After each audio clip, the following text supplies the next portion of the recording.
बिस्मिल्लाहिर्रहमानिर्रहीम। अस्सलाम वालेकुम। ये आपका अपना डिजिटल प्लेटफॉर्म है। मैं तारिक मतीन हूँ। वल्लाहु खैरुल माकिरीन। अल्लाह सबसे बेहतर तदबीर फरमाने वाला है। वही बचाएगा मेरे देश को बलाओं से, जो बारिश में शजर से घोंसला गिरने नहीं देता, क्योंकि उसकी तदबीर तमाम तदाबीर की इमाम है। आज सितंबर की 3 तारीख बुध का दिन मेरा आपसे आज के दिन के पहला इंटरेक्शन। बहुत आम खबरें हैं। जो अख्तर मैंगल साहब की गाड़ी पर खुदकुश हमला करने की कोशिश की गई, उस वाक़े में एक बहुत अजीब चीज़ हो रही है। एक ख़ास डायरेक्शन से उस वाक़े में अख्तर मैंगल साहब को ज़िम्मेदार, बल्कि ज़िम्मेदार भी नहीं, मुजरिम करार देने की कोशिश हो रही है। जिस शख्स के इवेंट पर खुदकुश हमला किया गया, जिसकी जान लेने की कोशिश की गई, मरकज़ी कायदीन की जान लेने की कोशिश की गई, वहाँ ये हो सकता था खुदा ना खास्ता कि बहुत ज़्यादा, जितना जानी नुकसान हुआ है वो बहुत है, 15 अफराद शहीद हुए हैं, लेकिन इससे ज़्यादा जानी नुकसान खुदा ना खास्ता हो सकता था। और वहाँ मरकज़ी कायदीन में से कोई खुदा ना खास्ता लुक़्मा अजल बन सकता था। लेकिन अल्लाह ने बड़ा करम किया। अब इस वाक़े में हो क्या रहा है, इससे पहले मुझे एक और चीज़ आपको दिखानी है। देखिए, इस वाक़े की मैं ख़बरें देख रहा था टेलीविज़न पर भी, और टेलीविज़न चैनल्स की जो वेबसाइट्स हैं, बड़े बड़े टेलीविज़न चैनल्स, जियो, एक्सप्रेस, जंग, इनकी जो वेबसाइट्स हैं उन पर भी खबर कैसे चल रही थी। खबर चल रही थी कि कोयटा में धमाका, बदअमनी की वारदात, कहीं 11 अफराद, कहीं 14 अफराद जाँ बहक। अब ये कहीं मौजूद नहीं था इन खबरों में कि ये अख्तर मैंगल साहब का, जो सरदार अताउल्ला मैंगल, उनकी बरसी के सिलसिले का जलसा था, उस जलसे के बाद उसके कारकुनों को, उसके शुरका को निशाना बनाने के लिए किया गया, उन पर बदअमनी की वारदात की गई। ये इन खबरों में कहीं मौजूद नहीं था। क्यों? क्योंकि अख्तर मैंगल साहब की इवेंट की कवरेज नहीं थी। इवेंट की कवरेज होती, तकरीर में क्या हुआ, अख्तर मैंगल साहब ने क्या कहा, महमूद अचकज़ई ने क्या कहा, साजिद तरीन साहब ने क्या कहा, पाकिस्तान तहरीक इंसाफ के दाऊद शाह काकड़ ने क्या कहा, क्या बात की गई, बलूचिस्तान की सूरत हाल, रियासत के हालात, फिर उसके बाद पाकिस्तान तहरीक इंसाफ के, अख्तर मैंगल की जमात के, बलूचिस्तान के हालात, इन पर बात होती और ये कवरेज होती, तो फिर उसके बाद इस इवेंट की, इस तरह से इस वाक़े की कवरेज हो सकती थी। लेकिन चूंकि वो पूरा इवेंट कवर नहीं हुआ, तो फिर ये कोयटा में बदअमनी की वारदात हुई, कोयटा में फलां जगह। अब ये ऐसे रिपोर्ट हो रहा था, एक आध जगह ये हुआ कि जलसा ख़त्म हो जाने के कुछ देर बाद, इस तरह की बातें की गई, लेकिन गलत है। पाकिस्तान के जमहूर, उनकी हैसियत, जमहूरी सियासी जमातें, उनकी हैसियत, ये हमें इस वाक़े से पता चलती है, और हमें तो आए रोज़ पता चलती है। हम किसी जलसे की क्या बात करें कि जिसके लिए आज़ादी नहीं है। हमारी पार्लियामान में सियासतदानों की, बड़ी बड़ी सियासी जमातों के सरबराहान की आवाज़ दबा दी जाती है, म्यूट कर दी जाती है। तो ये हमारी जमहूरियत की पार्लियामान के अंदर हैसियत है, तो पार्लियामान से बाहर क्या मातम करना इस सूरत हाल का। लेकिन जो जान से गए, उनका मातम तो करना है। 15 अफराद शहीद हुए। अब मैं आपसे कह रहा था, खास डायरेक्शन के साथ इस वाक़े को रिपोर्ट किया जा रहा है। जैसे हमारे दोस्त हैं हसन अयूब, और रावी चैन ही चैन लिखता है, बताते हैं बार बार। हसन अयूब साहब जो हैं, वो आपने देखा है ARY पर द रिपोर्टर्स में मौजूद होते हैं। उन्होंने अख्तर मैंगल साहब को मुजरिम करार देने की बात की। इन अ वे वो कहते हैं, शाहवानी स्टेडियम कोयटा में BNP के जलसे के अख्ताम पर खुदकुश हमला। अच्छा, उस वक्त शहादतों की तादाद कम थी, 4 शहीद 8 जख्मी।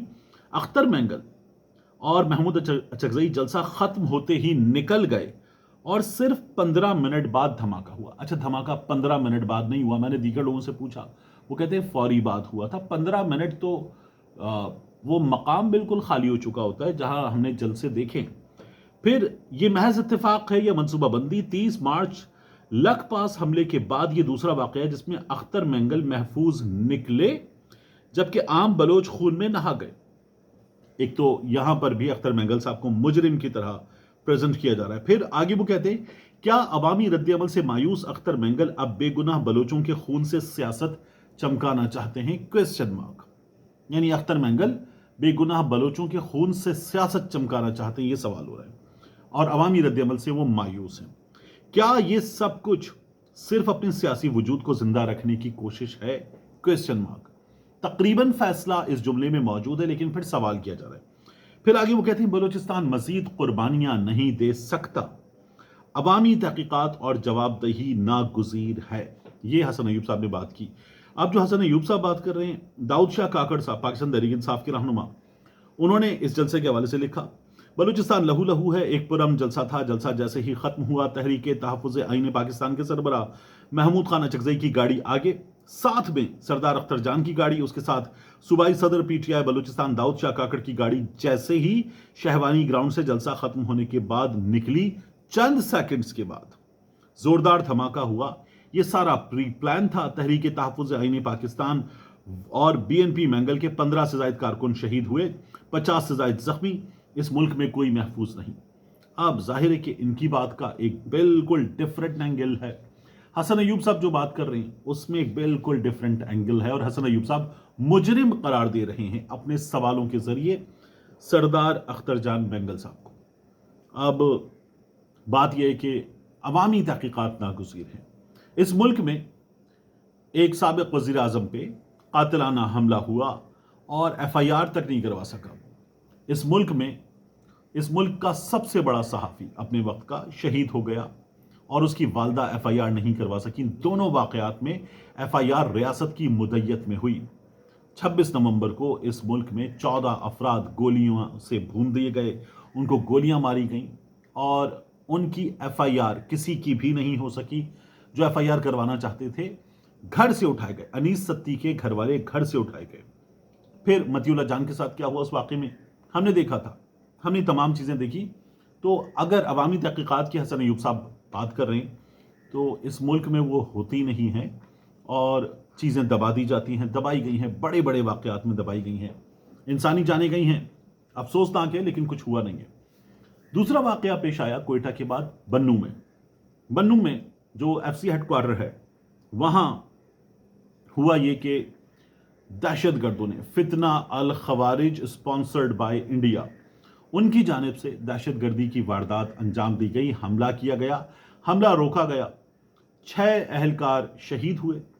जो हमला करने आए थे 5 दहशतगर्द, पांचों के पांचों जहन्नुम वासिल कर दिए गए और अंदर वो FC हेडक्वार्टर में दाखिल होने में नाकाम रहे, हमला नाकाम बना दिया गया। ये सिचुएशन है। बन्नू में से पहले भी ऐसे वाक़यात हुए हैं। सूरत हाल खौफनाक है। खैबर पख्तूनख्वा के अक्सर व बेशतर वाक़यात जो हमारे सामने आते हैं उनसे हमें अंदाज़ा होता है कि सूरत हाल कहीं भी बहुत अच्छी नहीं है।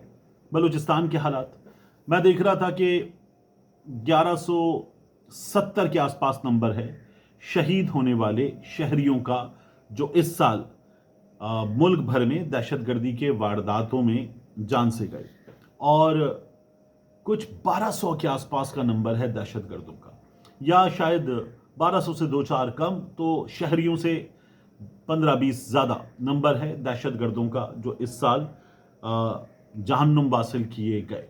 तो बहुत बड़ा जानी नुकसान है और खौफनाक है ये सूरत हाल। इसको कंट्रोल करना चाहिए। हमारे वज़ीर दाखिला तो कहते हैं एक SHO की मार है। वो एक SHO अभी तक उनको मिला नहीं है, लेकिन मार एक SHO की हैं। हमने कामयाबियां हासिल की हैं, हम बाज़ जगहों पर कामयाबी हासिल नहीं कर सके। इसको मान लेंगे तो आगे बढ़ना ज़्यादा आसान होगा, क्योंकि अमन कायम करना मकसद है। मकसद प्रॉब्लम को जान लेने के बाद, ये तस्लीम करने के बाद कि there is an elephant in the room, फिर हासिल होता है। तो ये बन्नू के वाक़े के हवाले से बात थी। बन्नू के वाक़े की पूरी भरपूर कवरेज होनी चाहिए मीडिया पर, मीडिया कवरेज हुई।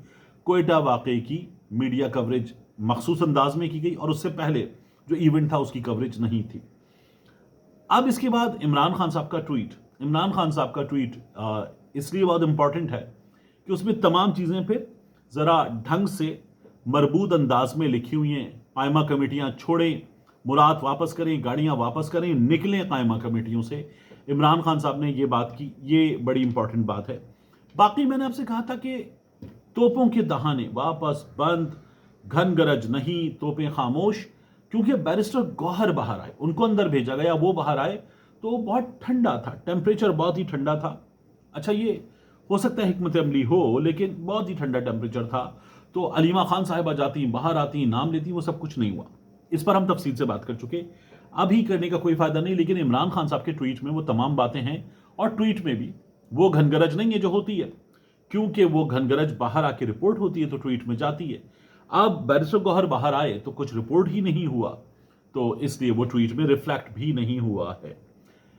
اس کے بعد رانا ثناء اللہ صاحب نے بہت امپورٹنٹ گفتگو کی محمد مالک صاحب کے پروگرام میں، اور یہ جو مری میٹنگ بار بار بات ہو رہی ہے، اس کو مانا، اس میں کیا ہوا ہے مانا، اب اس کی بات کرتے ہیں۔ دیکھیے، رانا ثناء اللہ صاحب سے محمد مالک صاحب نے کہا کہ میاں نواز شریف صاحب، میاں شہباز شریف صاحب، مریم نواز شریف صاحبہ، دو اور اہم شخصیات، جب یہ اشارہ دیا تھا تو عسکری شخصیات کی بات کیا تھی، دو اہم شخصیات وہ بھی موجود تھیں، اور وہاں پر تسلسل برقرار رکھنے کا فیصلہ ہوا۔ پھر انہوں نے پوچھا رانا صاحب فیصلہ ہو گیا؟ رانا ثناء اللہ صاحب نے کہا فیصلہ ہو گیا۔ پھر اس کے بعد انہوں نے بات کی کہ بتا دیجئے 5 سال 10 سال کیا فیصلہ ہوا ہے؟ تو رانا صاحب نے کہا جو ہوگا آئین اور قانون کے مطابق ہوگا۔ اب یہ جو توسیع دینے کا معاملہ ہے، پہلے عدالت میں ایک بار آیا تھا جب عمران خان صاحب کی حکومت میں جنرل باجوہ کی توسیع کا معاملہ درپیش تھا، تو تب یہ کیا گیا کہ اس سلسلے میں کوئی قانونی کور موجود نہیں ہے، لیگل کور دے دیجئے، اسمبلی نے دے دیا، بات آگے بڑھ گئی۔ اب تو وہ لیگل کور بھی موجود ہے، اور مدت پہلے ہی 5 سال کی جا چکی ہے۔ کہا یہ جا رہا ہے کہ اب جب نوٹیفیکیشن ہوگا، جس کے لیے مری میں رضامندی دی گئی، تو وہ نوٹیفیکیشن فریش 5 سال کا ہوگا، یعنی یہاں سے 5 سال تو 2030 تک 5 سال، یہ بات کی جا رہی ہے۔ بعض لوگوں کا کہنا ہے کہ نہیں، وہ نوٹیفیکیشن مزید 2 سال کا ہوگا، لیکن جو مجھے پتا چل رہا ہے اس کے مطابق نوٹیفیکیشن مزید 5 برسوں کا ہوگا، اور پھر اس کے بعد بات آگے بڑھے گی۔ تو مسلم لیگ نون، میاں نواز شریف اور ہماری سیاست اس وقت اپنی سے نہیں رکھتے۔ یہ جو فیصلہ کیا گیا ہے، یہ فیصلہ ہماری اس وقت موجودہ حکومت، ہماری سیاسی جماعتیں اور ان کے بڑے یہی فیصلہ کر سکتے تھے۔ یہ رانا ثناء اللہ صاحب نے کہا بھی ہنستے ہوئے محمد مالک صاحب سے کہ آپ لوگوں کو کوئی شک ہو سکتا تھا کہ ہو، ہمیں تو کوئی شک کوئی ابہام نہیں تھا، یعنی یہ تو ہونا ہی تھا۔ تو یہ بتا دیا گیا ہے، اور ہمارے ملک میں ہمارے فوجی سربراہان نے اپنی مدت اکثریت نے پوری کی ہے، اور ایکسٹینشن والی مدت بھی ہمارے ہاں پوری کی گئی ہے۔ پھر اس کے بعد ہمارے ہاں ڈکٹیٹر آئے ہیں، اور انہوں نے جتنا عرصہ چاہا حکمرانی کی، عدالت کو ہر بار بتایا کہ آیا ہوں، الیکشن کراؤں گا، چلا جاؤں گا، لیکن کبھی ایسا نہیں ہوا۔ تو جب یہ تسلسل کا فیصلہ ہو گیا ہے، تو میں نے آپ سے کہا تھا نا، ہماری سیاست کی، ہماری سیاسی جماعتوں کی حیثیت دیکھی، ان کی کوئی کوریج نہیں ہوتی۔ تو آپ پھر ایک بار دیکھیے ہماری سیاسی جماعتوں کی، ہمارے سیاستدانوں کی، ہمارے وزرائے اعظم کی حیثیت۔ جو عسکری شخصیات ہیں، ان کا تسلسل، ان کی کوریج، ان کے لیے تمام لوگوں کا سر جوڑ کر بیٹھنا اور فیصلہ کرنا، یہ کیا جائے گا۔ لیکن سیاستدان اقتدار سے نکلے، سازشوں کا نشانہ بنے اور سب کچھ ہو جائے اس کے ساتھ، یہ بہت آسان کام ہے۔ اس کو روکنے کے لیے there is no legal cover, there is no serious effort، یہ بہت ہی افسوسناک چیز ہے۔ ملتے ہیں انشاءاللہ آپ سے اگلی ویڈیو میں۔